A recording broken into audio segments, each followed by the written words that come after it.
ጤና ይስጥልኝ የተወደዳችሁ የሶሎዳ ሚዲያ ቤተሰቦቻችን እንዴት አላችሁ? በዚህኛው ዝግጅታችን ሰላም ለህዝባችን ለውጥ ለመጪው ተስፋችን በሚል መሪ ቃል በትናንትናው ዕለት የካቲት 7 2018 ዓ.ም በትግራይ ለውጥ ፈላጊዎች ንቅናቄ በተዘጋጀውና የትግራይ ክልል ልሂቃን የተሳተፉበት የምክክር መድረክ ሙሉውን መርሃ ግብር ወደ እናንተ ይዘን ቀርበናል። ከፕሮግራማችን ፍጻሜ ዛሬም እንደወትረው ሶሎዳ ሚዲያን ሰብስክራይብ፣ ቪዲዮዎቻችን ላይክ፣ ሼር በማድረግ ከኛ ጋር አብራችሁን እንድትቆዩም ከወዲሁ በታላቅ አክብሮት ጋብዛለሁኝ። መልካም ቆይታ። በትናንትናው ዕለት የካቲት 7 2018 ዓ.ም በትግራይ ክልል ልሂቃን መካከል የምክክር መድረክ በሀገራችን ኢትዮጵያ መዲና አዲስ አበባ ከተማ ተካሂዷል። የምክክር መድረኩ የተዘጋጀው በአራቱ የፖለቲካ ፓርቲዎች ማለትም ትንሳኤ ሰባ እንደርታ ፓርቲ፣ ባይቶና ፓርቲ፣ አረና ትግራይ ለሉዓላዊነትና ዲሞክራሲያዊ ፓርቲ እና ስምረት የፖለቲካ ፓርቲዎች እንዲሁም በጀነራል ጻድቃን ገብረትንሳኤና ኢንጂነር አሰፋ አብርሃ የጋራ ጥምረት በተመሰረተው የትግራይ ለውጥ ፈላጊዎች ንቅናቄ የተባለ ጥምረት ነው። የምክክር መድረኩ ሰላም ለህዝባችን ለውጥ ለመጪው ተስፋችን በሚል መሪ ቃል የተዘጋጀ ሲሆን መድረኩን ኢንጂነር አሰፋ አብርሃ የምክክሩ ዓላማ በማብራራት ከፍተውታል። ኢንጂነር አሰፋ አብርሃ የትግራይ ለውጥ ፈላጊዎች ንቅናቄ የተባለ ጥምረት የተመሰረተው 3 ዓላማዎችን ለማሳካት መሆኑ ለተሳታፊዎቹ አብራርተዋል። እነሱም በመጀመሪያ ደረጃ በትግራይ ክልል ያለው በህወሓት የተጠቀለለው ጊዜያዊ አስተዳደር ሁሉን አቀፍ በሆነ ጊዜያዊ አስተዳደር መተካት ሲሆን በሁለተኛ ደረጃ የፕሪቶሪያ ውልን ሙሉ በሙሉ ተግባራዊ ማድረግ መሆኑን ያብራሩ ሲሆን ይህም ማለት ተፈናቃዮችን ወደ ቀያቸው መመለስ፣ የታጣቂዎች ትጥቅ የማስፈታት መልሶ የማቋቋም መርሃ ግብርን ተግባራዊ ማድረግና የመሳሰሉት መሆናቸውን ገልጸዋል። ሶስተኛውና ዋነኛው የጥምረቱ ዓላማ ግን ለምርጫ ምቹ ሁኔታ በመፍጠር በህዝብ የተመረጠ መንግስት ስልጣን እንዲቆጣጠርና የትግራይ ክልል ህዝብ እንዲያስተዳድር መሆኑን አስረድተዋል። ኢንጂነር አሰፋ አብርሃ እነዚህ ዓላማዎች ለማስፈጸም የተመሰረተው የፖለቲካ ፓርቲዎችና የግለሰቦች ጥምረት የሆነው ይህ ንቅናቄ ትግሉን ሰላማዊ በሆኑ አመጾችና መንገዶች መሆኑንም አስገንዝበዋል።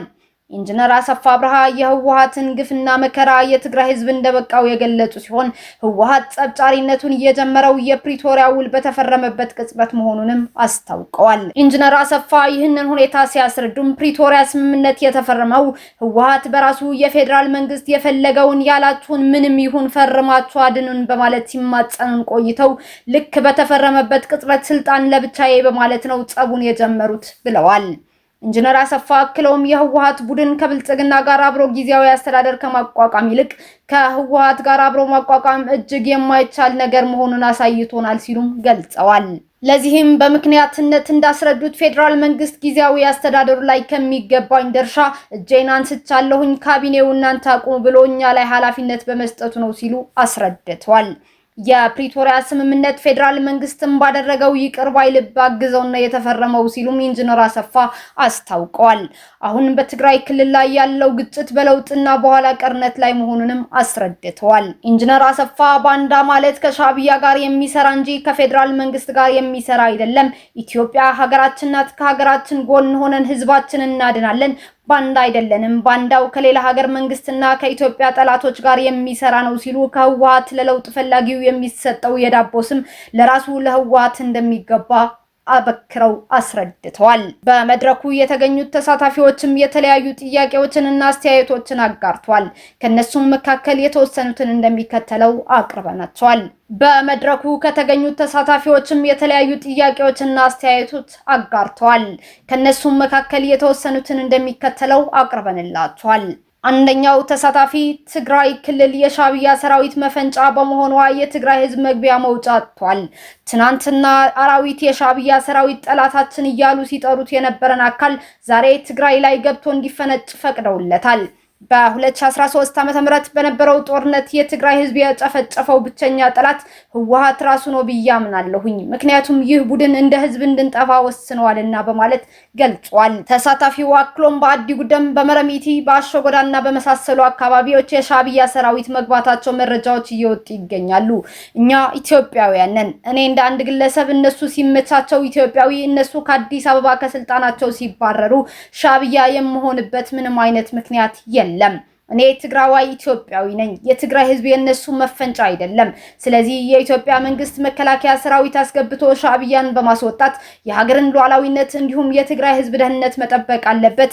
እነሱ ትልቁ ስራቸው ሚዲያ ነው። እኛ ታላቅ ሀገር ኢትዮጵያን ይዘን በሚዲያ ማሸነፍ እንዴት ያቅተናል? ስለዚህ መንግስት በሚዲያ ዘርፍ ላይ ትኩረት አድርጎ ሊያግዘን ይገባል ብለዋል።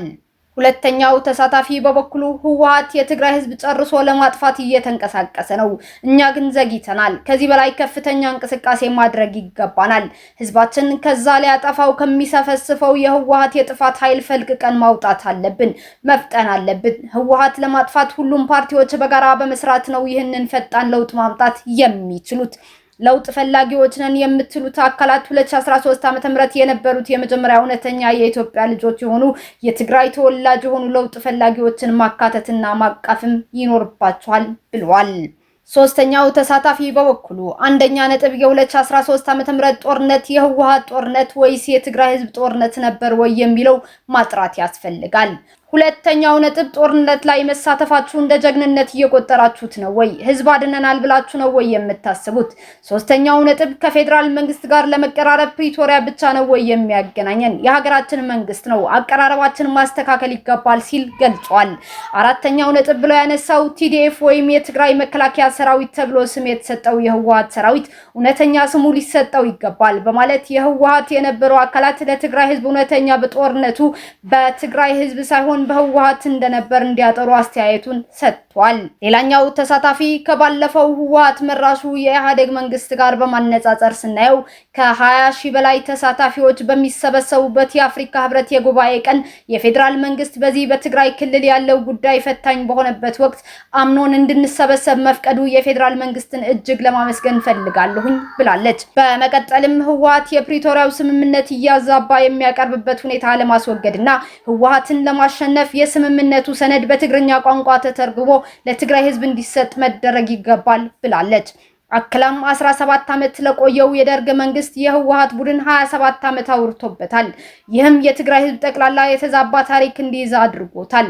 ህወሓት የህወሓት አባል መሆን አንፈልግም ለሚል የትግራይ ተወላጅ እየጠቆመ ራሱ ሴራ እየፈበረከ በደርግ እንዲታሰርና እንዲገደል ካደረገ በኋላ ደርግ ገደለ እያለ ታሪክ ሲያዛባ ቆይቷል። አሁንም አዲስ አበባ የትግራይ ተወላጆች እንዲታሰሩ ራሱ እየጠቆመ ራሱ ይጮሃል እና ይህንን እውነት ለማጋለጥ ሚዲያ ላይ በደንብ መስራት ያስፈልጋል። ለዚህም ሚዲያ ማቋቋም አስፈላጊ ነው ስትል አስተያየቷን ሰጥታለች። ሌላኛው ተሳታፊ በበኩሉ በርካታ የሰላም ውሎች ተፈርመዋል። ውሎቹ ተግባራዊ ባለመሆናቸው ሌላ ጦርነት አዋልደዋል። ፕሪቶሪያም ሙሉ በሙሉ ተግባራዊ ባለመሆኑም ጦርነት እያዋለደ ይገኛል። ኢንጂነር አሰፋ እንደተናገርከው ብልጽግና ጊዜያዊ አስተዳደሩ ላይ አልገባም ሲል እፎይታ ተሰምቶናል ብለሃል።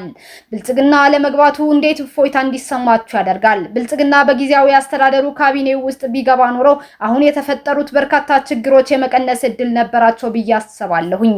ህወሓት ልብ ከገዛ በምናቋቁመው ጊዜያዊ አስተዳደር ህወሓትን እናቅፈዋለን ብለናል። ይህ ማለት ህወሓት እጅግ ከፍተኛ ችግር ፈጣሪ መሆኑ የሚታወቅ ሲሆን አሁንም የትግራይ ህዝብ ስቃይ ለማስቀጠል እንፈልጋለን ማለታቸው አይሆንም ወይ? ህወሓት ከስሩ ነው መነቀል ያለበት ሲል ሐሳቡን ሰጥቷል። በመቀጠልም ከዚህ በኋላ በትግራይ ክልል ላይ ጠበንጃ ያነገበ አንድም የፖለቲካ ፓርቲ ወደ ስልጣን እንዳይመጣ ሁላችንም የድርሻችንን እንወጣ ሲል ሐሳቡን ገልጿል። የመጨረሻው ተሳታፊ እንደገለጸው እኛ አፈና ሰልችቶናል። ከዚህ በኋላ እኛ ወጣቶች ተሸክመነው ወደ ስልጣን የምናወጣው አንድም ኃይል የለም። ስልጣን ለወጣቶች ይተላለፋል። ይበቃችኋል። ከዚህ በኋላ ወጣቱ ትውልድ ስልጣኑ መረከብ አለበት ሲል ሐሳቡን አጋርቷል። በመድረኩ ላይ ንግግር ያደረጉት የጥምረቱ አመራር የሆኑት ሌተናል ጀነራል ጻድቃን ገብረትንሳኤ በበኩላቸው ከ20 ሺህ በላይ ተሳታፊዎች በሚሰበሰቡበት የአፍሪካ ህብረት የጉባኤ ቀን የአዲስ አበባ ከተማ መስተዳደር በዚህ በትግራይ ክልል ያለው ጉዳይ ፈታኝ በሆነበት ወቅት እንድንሰበሰብ መፍቀዱን ለማመስገን ፈልጋለሁኝ ያሉ ሲሆን አክለውም ጥምረቱ በ6 ወራት ውስጥ ባደረገው ትግል ይህንን ትግል በትግራይ ክልል በሚገኙ ሁሉም አካባቢዎች መቀጣጠሉን የገለጹ ሲሆን በየአካባቢዎቹ በርካታ ሰላማዊ አመጽ የሚያካሂዱ ወጣቶች መኖራቸውን አስታውቀዋል። ሌተናል ጀነራል ጻድቃን ወልደትንሳኤ አክለውም የፌደራል መንግስት ተፈናቃዮችን ለመመለስ እንቅፋት ሆኖ እንደማያውቅ ጠቅሰው የቀድሞው ህወሓት አንጃ ግን ተፈናቃዮችን ለፖለቲካ መጠቀሚያነት በመዋል ለስምምነቱ መስተጓጎል ምክንያት መሆኑን አስረድተዋል። አጠቃላይ የመድረኩ ተሳታፊዎች የትግራይ ህዝብ ዋነኛ ጥያቄ ሰላምና ልማት መሆኑን በመጥቀስ ችግሮች የሚፈቱት ከፌደራል መንግስት ጋር በሰላማዊ መንገድ በመተባበር እንጂ ከውጭ ኃይሎች ጋር በመወገን እንዳልሆነ አጽንኦት መስጠታቸው ሶሎዳ ሚዲያ በስፍራው ተገኝታ አረጋግጣለች። ዝግጅታችንን እዚህ ጋር ጨርሰናል። በሌላ ዝግጅት እስከምንገናኝ ቸር ቆዩን። ሰላም፣ ፍቅር፣ ብልጽግናና አንድነት ለጋራ ቤታችን ኢትዮጵያ። የካቲት 8 2018 ዓ.ም ሶሎዳ ሚዲያ